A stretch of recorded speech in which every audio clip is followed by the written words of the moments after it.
오늘의 주요 뉴스입니다. 제주 근해에서 폐허구에 걸린 채 발견된 새끼 남방 큰 돌고래를 구조하기 위해서 제주도와 해양수산부가 본격적으로 나섰습니다. 돌고래는 꼬리 지느러미 부위가 폐구물에 걸려 절단 위기에 놓인 상태로 여러 차례 발견됐는데 두 기관이 3월까지 이 돌고래를 구조한다는 계획입니다. 세계에서 가장 큰 것으로 추정되는 빙산이 남극 주변에서 촬영됐습니다. 영상을 찍은 사진작가는 수면 위로 된 극히 일부분만 노출돼 있다며 빙산의 실제 높이는 최대 400m, 면적은 미국 뉴욕시의 3배에 달한다고 말했습니다. 내년부터 일반고로 전환될 예정이었던 자율형 사립고와 외국어고, 국제고가 앞으로도 유지되는 것으로 결정됐습니다. 정부는 사회적 책무를 다하도록 지역인재 20% 이상 선발 등의 방침을 정했지만 교육시민단체는 고교 서열화를 심화시킨다며 개정안 철회를 촉구했습니다. 사람의 말을 흉내내고 지능도 높아서 반려동물로 인기를 끌고 있는 앵무새는 일반 조류와 다른 신체적 특징을 갖고 있습니다. 영상통화를 위해서 학습된 행동을 하고 사람과 지능 싸움을 하기도 하는 앵무새 유전자적 특성을 사이언스 주에서 자세히 알아보겠습니다.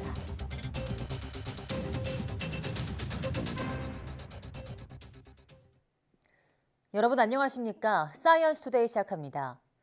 전국에 눈, 비가 내리는 가운데 기온이 낮은 강원 지방은 다소 많은 눈이 내려 쌓일 것으로 보입니다.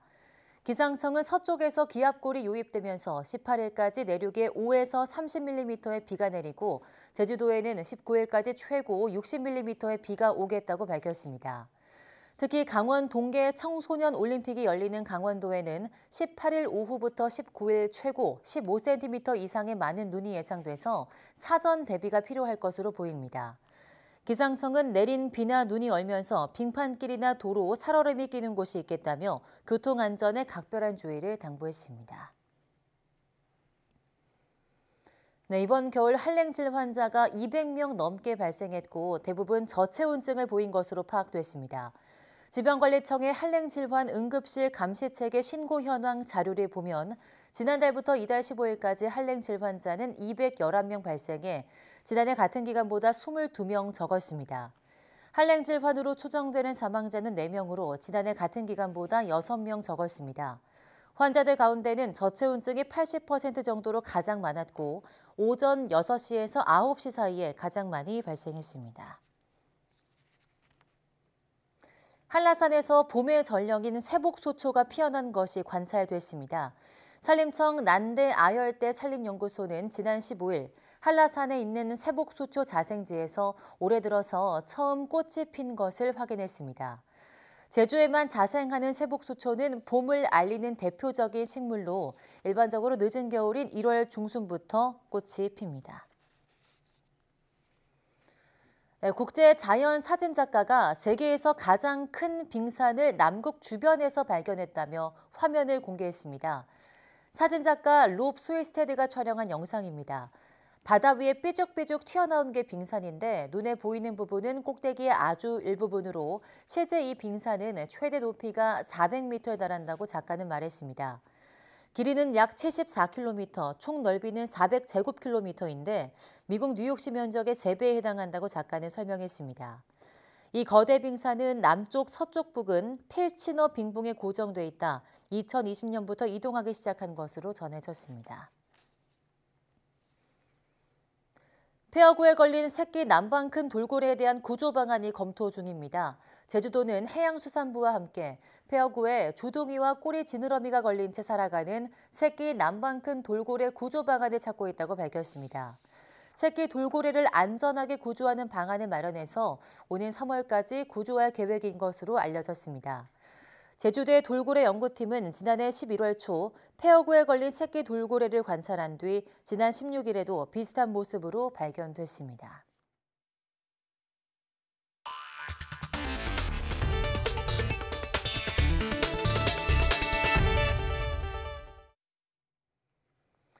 (2025학년도부터) 일반고로 전환될 예정이었던 자율형 사립고 등 특수목적 고등학교가 앞으로도 그대로 유지되는 걸로 최종 결정됐는데요.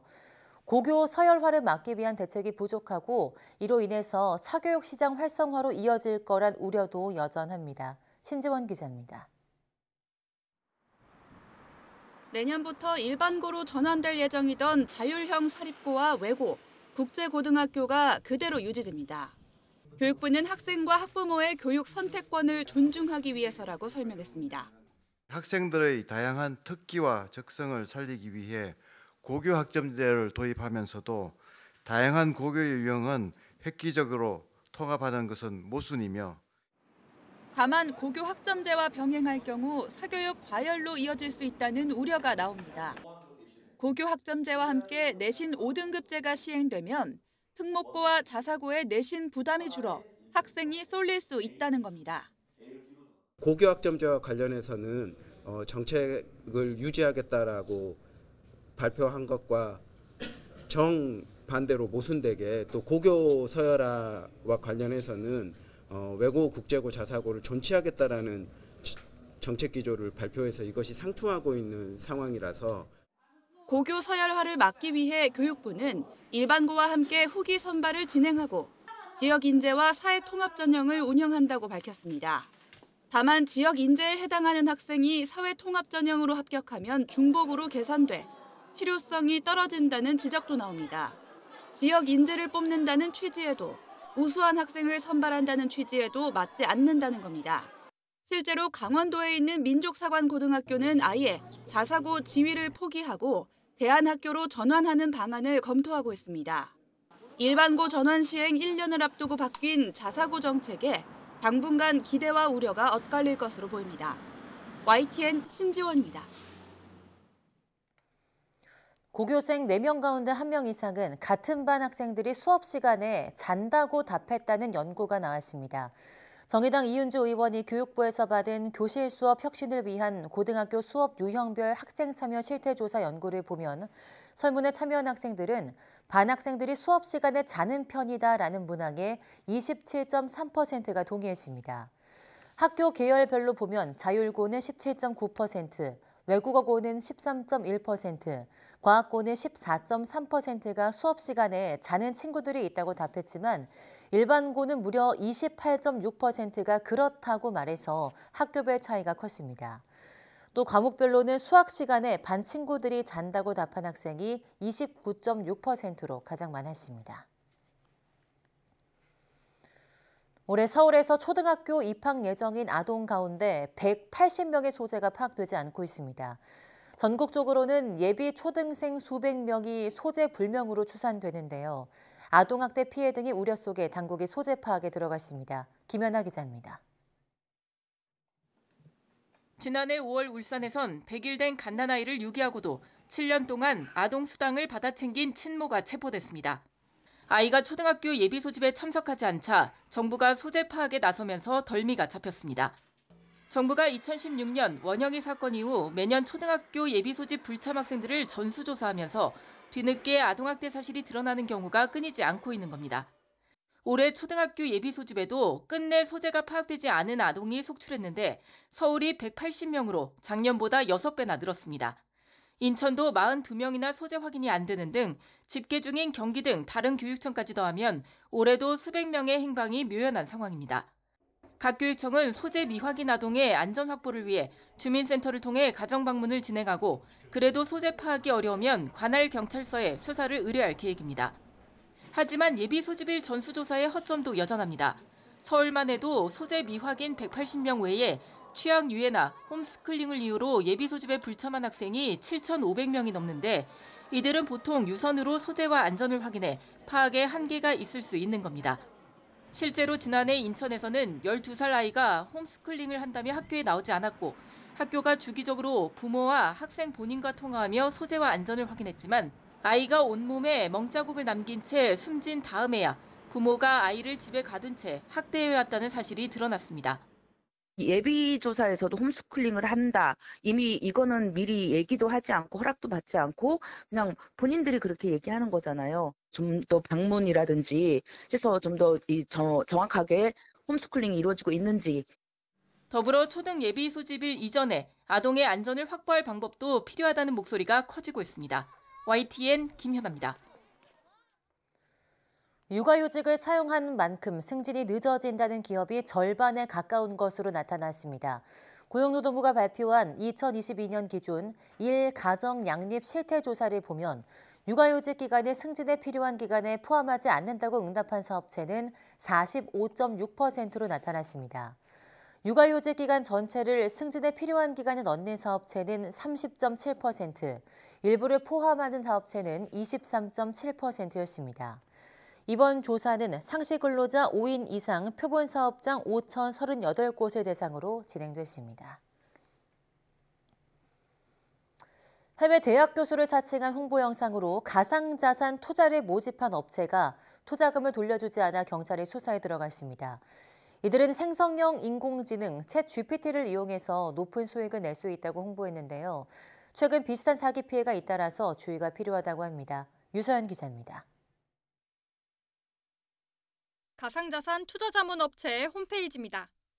인공지능 서비스인 챗 GPT로 가상자산을 거래해 하루에 5% 수익을 낼 수 있다며 투자를 권합니다. 이 업체는 유명 연예인 사진을 사용하거나 해외 대학 교수라는 남성을 영상에 등장시키며 홍보했습니다. 처음엔 씨가 이 회사를 홍보하는 사진이 처음부터 딱 떠 있었어요. 그래서 이제 의심 전혀 안 하고 괜찮은 회사인가 보다. 새로 이제 어떻게 보면은 성장하는 이런 회사인가 보다 그러고서 저도 투자를 하게 됐어요. 하지만 모두 거짓이었습니다. 높은 수익은커녕 투자금을 돌려받지 못한 사람이 지금까지 80여 명에 이릅니다. 추산되는 피해 금액만 20억 원이 넘습니다. 영상에 출연한 남성도 경찰이 확인해봤더니 실제 교수가 아닌 단역 배우였습니다. 경찰은 해당 업체를 사기 혐의로 조사하고 교수 행세를 한 배우도 입건해 범행에 가담했는지 들여다볼 예정입니다. 최근 양봉이나 수소 등을 내세운 각종 투자 사기가 잇따르는 가운데 전문가들은 수법이 고도화되고 있다며 주의를 당부했습니다. 사기 수법 자체가 처음에는 소액을 잘 돌려줍니다. 잘 돌려주고 신뢰를 쌓은 다음에 그 다음에 금액이 커지면 그때 잠적을 한다든지 이런 방법이거든요. 내가 모르겠는 부분에 대해서 몇 배를 준다고 해서 투자는 가급적 신중해라. 또 AI를 활용해 동영상의 얼굴을 합성하는 등 유명인을 사칭하는 경우도 많다며 유명인만 내세우는 경우 오히려 의심해보는 것이 좋다고 조언했습니다. YTN 유서연입니다. 유럽연합 경쟁당국이 대한항공과 아시아나항공의 기업 결합을 최종 승인할 것으로 알려지면서 후속 조치가 급물살을 타고 있습니다. 대한항공은 미국과 일본의 합병 승인도 낙관하면서 연내 합병 성사를 기대하고 있지만 미국이 어려운 조건을 내세울 것으로 보는 시각도 있습니다. 이승윤 기자입니다. 대한항공과 아시아나항공의 기업 결합을 놓고 까다로운 조건을 내걸었던 유럽연합 경쟁당국. 두 회사는 아시아나항공 화물사업 분리 매각과 대한항공의 유럽 4개 도시 노선의 슬롯, 즉 공항 이착륙 횟수 반납 등을 수용했습니다. 이에 EU가 최종 승인을 내릴 방침이라는 외신 보도가 나오자 대한항공은 기쁨을 감추지 못하고 있습니다. 대한항공 관계자는 미국과 일본 측의 승인도 낙관한다며 연내에 합병이 성사될 가능성이 있다고 말했습니다. EU의 요구에 따라 포기하게 된 운수권 등은 국내 항공사에 배분하는 등 후속 조치도 급물살을 타고 있습니다. 유럽 4개 노선 운수권은 티웨이 항공이 넘겨받는 방안이 유력하게 거론되고 있습니다. 아시아나 화물사업 부문 인수는 제주항공과 에어프레미아 등이 관심을 보이고 있습니다. 대한항공과 아시아나의 통합은 산하에 진에어와 에어부산, 에어서울이 결합하는 대형 저비용 항공사 출범으로도 이어질 전망입니다. 다만 전문가들은 미국과 일본이 EU보다 더 가혹한 조건을 제시할 것으로 우려하고 있습니다. 합병했을 때의 규모, 미주 노선의 규모가 커지는 거라든지 이런 것 때문에 아마 실질적으로 거부권을 갖다가 행사하지 않겠느냐 이렇게. 대한항공은 에어프레미아에 미주 노선 일부와 기재를 넘기고 조종사와 승무원을 파견 보내는 등 독점 우려를 적극 해소한다는 계획입니다.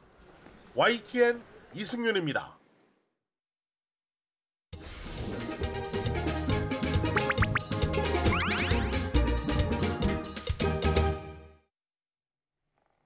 네, 다양한 동물의 생태와 습성을 알아보고 그 속에 담긴 과학을 찾아보는 시간입니다. 사이언스주 오늘도 이동은 기자와 함께하겠습니다. 어서 오세요. 안녕하세요.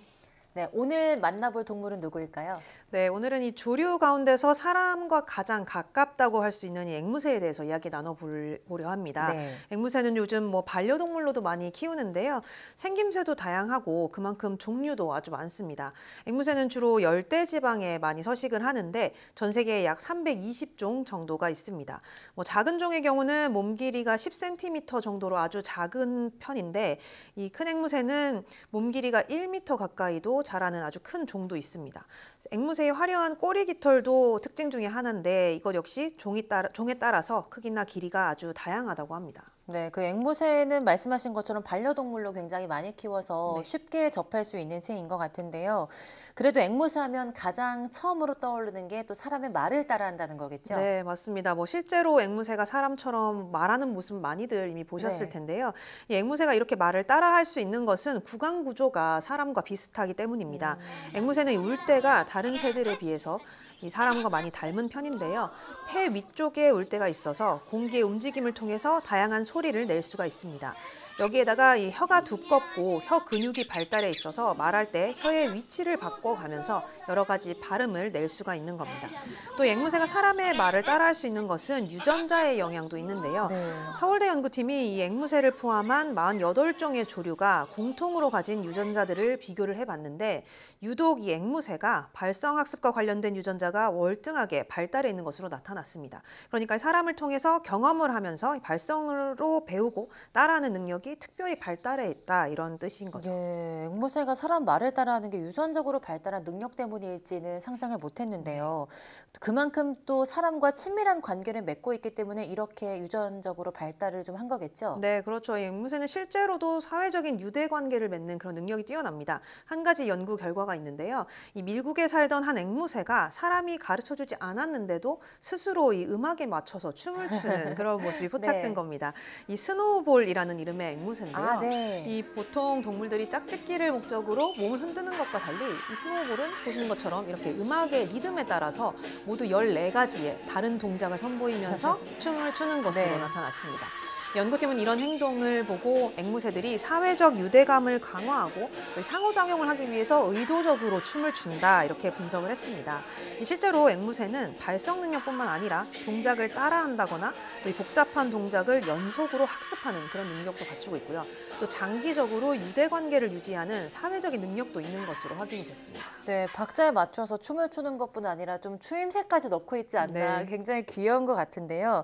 말을 따라하는 것뿐 아니라 전반적인 습성이 좀 사람과 비슷하다 이렇게 네. 느껴지기도 합니다. 어떻게 보면 앵무새와의 관계를 좀 중요하게 다른 앵무새와 관계를 좀 중요하게 여기겠다 이런 생각도 들거든요. 네, 맞습니다. 뭐 최근에 이런 앵무새의 모습을 보여주는 어떤 연구 결과도 있었는데 미국과 영국 공동 연구팀이 애완용 앵무새를 대상으로 훈련을 해봤습니다. 앵무새가 종을 울리면 이 태블릿 PC와 스마트폰을 통해서 다른 새와 이 영상 통화를 할 수 네. 있도록 해주고요. 이렇게 영상 통화를 하고 싶을 때 앵무새한테 종을 울리도록 가르친 겁니다. 이렇게 3개월 정도 지켜본 결과 앵무새들은 자기의 의지에 따라서 모두 147번, 1000시간이 넘는 영상 통화를 했는데 통화를 하면서 깃털을 고른다거나 노래를 하는 그런 사회적인 어떤 행동을 보였고요. 심지어 이 다른 친구로부터 발성이라든가 비행 등의 기술을 배우기도 했습니다. 연구팀은 앵무새가 자신이 화면을 통해서 다른 새와 교감하고 있다는 것을 분명히 이해하는 것으로 이렇게 봤고요. 또 실제 만났을 때 나타나는 그런 상호작용과 거의 비슷한 반응이 나타났다고 설명을 했습니다. 네, 스스로 종을 울리는 거 보니까 정말 이런 영상 통화를 좀 즐기고 있다 이런 생각이 드는데요. 사회성이 다른 동물들, 반려동물들에 비해서도 좀 남다르지 않나 싶습니다. 네. 그만큼 앵무새가 새 중에서 굉장히 똑똑하기 때문이겠죠? 네, 우리가 뭐 앵무새는 똑똑한 새, 영리한 새 이렇게 알고 있는데 실제로도 앵무새의 IQ는 평균 30 정도 된다고 합니다. 학습에 따라서는 뭐 4살에서 5살 정도 어린이 수준의 그런 네. 지능까지도 발달할 수 있다고 하는데요. 이 미국의 뇌과학자들은 앵무새의 지능이 높은 것은 뇌 구조 때문이다. 이런 연구 결과를 내놓기도 했습니다. 앵무새가 영장류의 특징을 받아들이는 방향으로 뇌가 진화했기 때문에 지적 능력이 뛰어나다는 겁니다. 이 뇌에는 대뇌 피질과 소뇌를 연결해주는 이 교획이라는 부분이 있는데 이 부분이 보통 고차원적인 정보 처리를 가능하게 해줘서 지능 발달에 가장 핵심적인 역할을 해줍니다. 사람의 경우도 이 부분이 다른 포유류보다 훨씬 큰 것으로 나타났고요. 영장류도 마찬가지로 큰 편입니다. 조류는 보통 이 교획의 크기가 아주 작고 이걸 대신해주는 나선형 핵이라는 게 있습니다. 근데 이 90여 종이 넘는 조류의 뇌 구조를 분석해 봤더니 앵무새에게서 이 나선형 핵이 다른 새보다 최대 5배까지 큰 것으로 나타난 겁니다. 결국은 이 뇌 구조가 영장류와 비슷하게 발달을 하면서 도구를 사용한다거나 자신이 다른 개체와 다르다 이런 걸 구분해서 유대관계를 맺는 것이 가능해졌다 이렇게 연구팀은 밝혔습니다. 네, 그 앵무새가 사람과 사회성도 굉장히 좋고 말을 잘 따라하는 거 보니까 진짜 말씀해 주신 것처럼 지능이 높다 이렇게 보이는데요. 그럼 이렇게 지능이 높은 게 앵무새들 사이에서도 장점이 될 수 있을까요? 네, 사람 같은 경우도 사실 보통 똑똑하다, 네. 머리가 좋다 이러면 매력이 더해지기도 하잖아요. 앵무새도 마찬가지라고 합니다. 이 사이언스지에 발표된 연구 결과가 있는데 사랑 앵무 수컷 2마리와 암컷 1마리를 만나게 한 뒤에 암컷이 좋아하지 않는 것 같은 그런 수컷에게만 따로 훈련을 시켰습니다. 이 뚜껑이나 문을 열고 먹이를 꺼내 먹도록 하는 그런 기술을 익히게 한 네. 건데 이후에 다시 이 3마리를 만나게 했더니 암컷이 이렇게 훈련받은 수컷 옆에 머무르면서 이 관심을 보이는 것으로 나타났습니다. 처음에는 관심이 없었다가 수컷이 이런 어떤 영리함을 보이니까 이 반응을 하게 됐다는 건데 연구팀의 해석으로는 이 암컷 사랑앵무가 새끼를 기를 때에 먹이 활동을 수컷에게 의존하기 때문에 이렇게 지적 능력을 이용해서 먹이를 얻는 수컷을 보고 매력을 느낀 것이다 이렇게 분석을 했습니다. 네, 보니까 앵무새도 좀 플러팅을 하지 않나 싶은 것 같은데요. 그 알면 알수록 좀 앵무새가 사람과 닮은 점이 굉장히 많다 이런 생각이 드는 것 같습니다. 그 앞으로 반려동물로서 앵무새 인기가 더 많아질 것 같은데요. 네, 뭐 앵무새가 똑똑하다는 점이 반려동물로서는 아주 매력적인 부분인데 재미있는 것은 이 똑똑함 때문에 네. 반대로 이 고통을 받는 지역도 있다고 합니다. 이 호주 시드니 같은 경우는 큰 유황 앵무가 동네 곳곳을 다니면서 쓰레기통 뚜껑을 열고 다닌다고 하는데 이 최대 50cm까지 자라는 이 앵무새들이 부리와 날개를 이용을 해서 아주 교묘하게 쓰레기통을 뒤진다고 합니다. 그래서 이 주민들은 이걸 막기 위해서 온갖 이 아이디어를 내놓고 있는데 쓰레기통 뚜껑 위에 뭐 물이 든 물통들을 묶어 놓는다거나 뭐 테두리에 못을 박아 놓는다거나 아주 갖은 방법을 써가면서 앵무새와의 이 두뇌 경쟁까지 펼치는 중이기도 하다고 합니다. 네, 오늘 말씀 들어보니까 똑똑한 새 앵무새 덕분에 행복한 사람들도 있지만 또 불편한 사람들도 있는 것 같네요. 앵무새에 대한 이야기 여기까지 나눠보겠습니다. 고맙습니다.